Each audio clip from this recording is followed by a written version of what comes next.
নমস্কার বন্ধুরা, প্রিয়াঙ্কা হোম কিচেনে সকলকে স্বাগত জানাই। তো আজ আমি চলে এসেছি কিন্তু এক মজাদার রেসিপি নিয়ে। তো আজ আমি বানাবো রুই মাছের মাথা দিয়ে লাউয়ের ঘন্ট। এটি খেতে কিন্তু গরম গরম ভাতের সাথে জাস্ট জমে যায়। তো চলো বন্ধুরা, রেসিপিটি দেখতে থাকো, আশা করি তোমাদের ভালো লাগবে।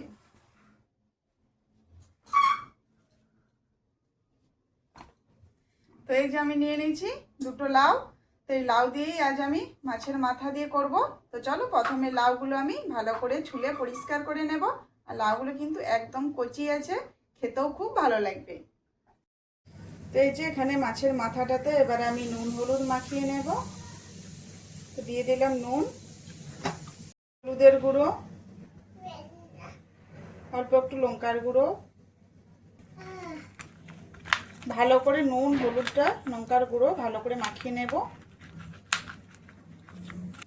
তো এখানে আমি রুই মাছের মাথা নিয়েছি। তোমরা এখানে রুই কাতলা যে কোনো মাছের মাথা নিতে পারো। মাছের মাথা দিয়ে লাউয়ের ঘন্ট খেতে কিন্তু খুবই ভালো লাগে।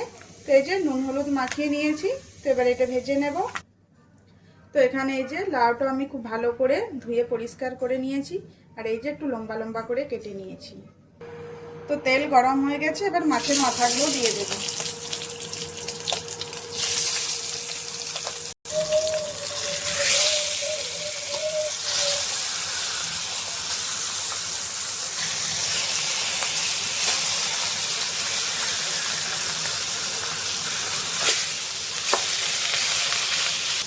তো এখানে কিন্তু মাছের মাথাটা আমি খুব ভালো করে ভেজে নিয়েছি। ভাজার সময় একটু ভেঙে দিয়েছি, তাতে কি হলো ভালো করে ভাজা হয়ে যাবে। এবার এগুলো নামিয়ে নেব।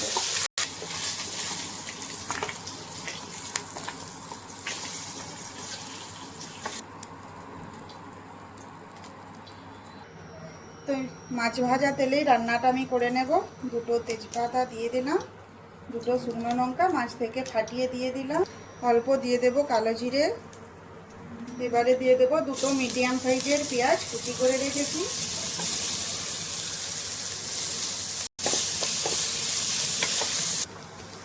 তো এবারে দুটো আমি মিডিয়াম সাইজের আলু কেটে রেখেছি, সেগুলো দিয়ে দেব। তো আলুটা এখানে একটু বড় বড় করে কেটে নিয়েছি। এবারে পেঁয়াজের সাথে আলু খুব ভালো করে ভেজে নেব।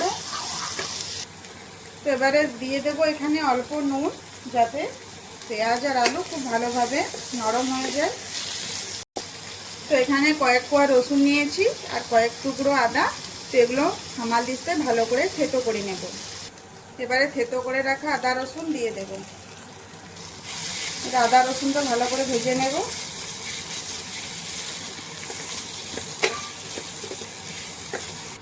তো এখানে একটু অল্প জল দিয়ে দেব।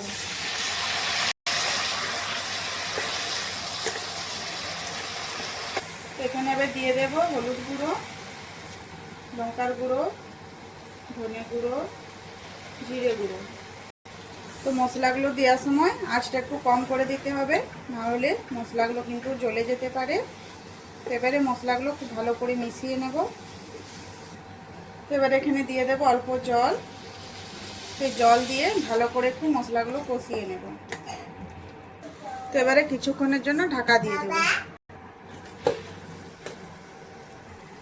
তো মশলা ভালো করে কষিয়ে নিয়েছি, এবারে দিয়ে দেব কেটে রাখা লাউ।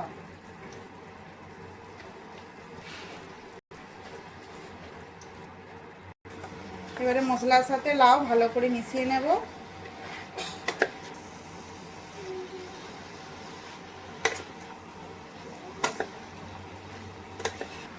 তো লাউ এখানে ভালো করে কষিয়ে নিয়েছি, এবারে সিদ্ধ হওয়ার জন্য ঢাকা দিয়ে রেখে দেব।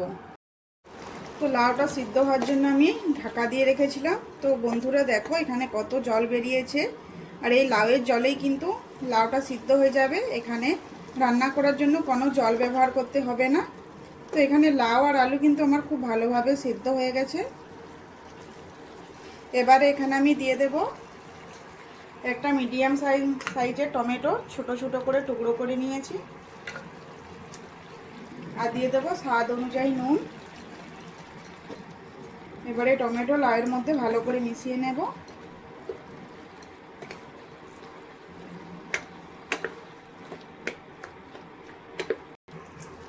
এই যে এখানে কিন্তু টমেটোটা গলে গেছে। আলু লাউ খুব ভালো করে সিদ্ধ হয়ে গেছে। এবারে এখানে দিয়ে দেব মাছের মাথাটা ভেজে রেখেছি, সেটা এখানে দিয়ে দেব।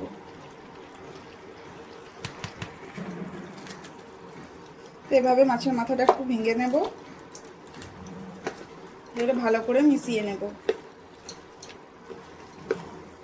তো এই মেশানোর সময় নুন আর ঝালটা চেক করে নেবে।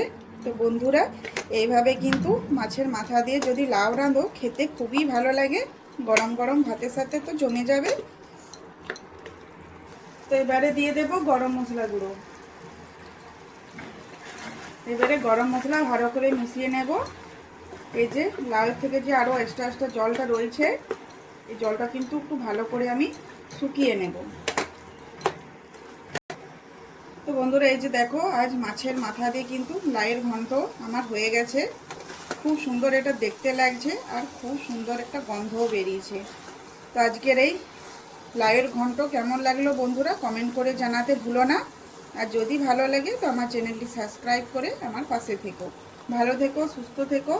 আরও আসছি এরকম নিত্য নতুন রেসিপি নিয়ে।